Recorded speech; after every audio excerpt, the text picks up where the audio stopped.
Hey there everyone, hope you're all doing well, hope you're all having a lovely day, evening or afternoon. We are back with another first impressions video of a Steam demo. Today we've got Empyreal by Silent Games. Empyreal is a mission-based action RPG with loot mechanics that are similar to Diablo or Borderlands. In Empyreal, there are 3 classes that you can play as. I'm not sure if there are going to be any more added after the release, but in the demo there are 3. A glaive-wielding DPS class, a mace and shield tank class, and a ranged big gun wielding class that kind of makes me think of the gun classes in Monster Hunter.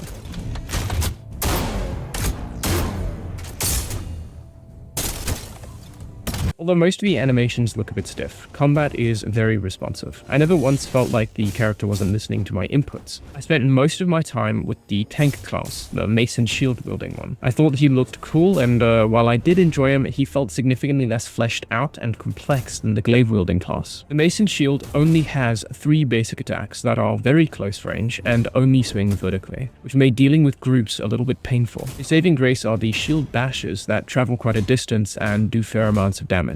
The only kind of combos in Empyreal come from using abilities in between basic attacks. The demo had quite a few abilities, and you could freely customize your loadout. I eventually added an evasive ability to my tank, which felt perfect because I could make distance with it and then charge in with the shield bash. It might be the opposite of what the devs want for their game, but I do feel like a lock-on would help the feel of combat, especially for the mace and shield. Just being able to focus on one enemy and single them out feels like it would really help. Empyreal is also a very, very pretty game for an indie game, and the art style kind of makes me think of like a sci-fi Fable 1. Everybody kind of is a little bit squashed. Nobody's got like full proportions.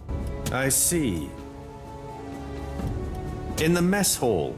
Did you not think to check there yourself? Why is every question you ask? The first map is rocky and green with sort of light peeking from cracks and holes in the ceiling shining onto statues. The second level is a sort of desert village that is half sunken into the sand. It all just looks really, really good.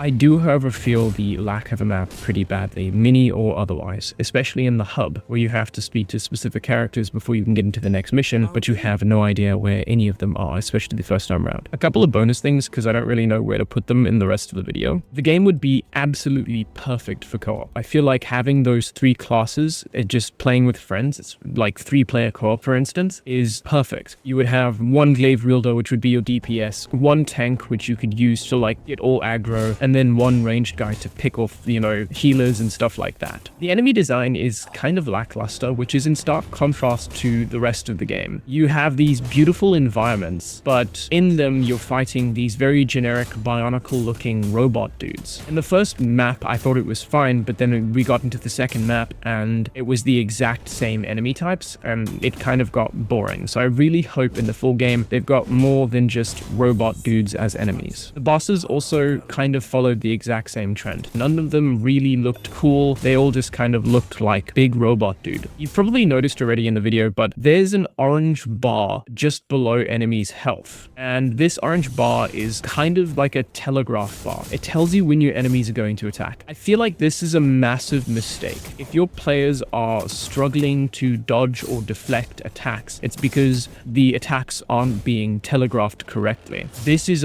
more of a core, maybe an animation problem. Adding this bar isn't going to fix that. Instead, players are only going to be focusing on the bar. I feel like the only place that the bar works is for casters, because I understand that trying to telegraph when a spell is going to be completed is kind of hard. So having that bar on a spellcaster like a healer or something, or an enemy that's going to shoot, makes more sense, but not for a melee character. I feel like melee enemies should be telegraphed correctly, and that should allow your player to, deflect or dodge the attack. If you're relying on a bar, it doesn't feel right to me. But yeah, that's about it. All in all, I really did enjoy my time with Empyreal. I played for about an hour and a half. Most of it was jumping between the glaive and the mace and shield. I didn't try out the gun class too much, as that's never really been my thing, but I did enjoy the combat. It is fast, it is responsive, and there is quite a bit of customization with the abilities. I really just hope they can tune up some of the animation animations. They're very jerky sometimes. And of course, just do something about that telegraph bar, bro. It is not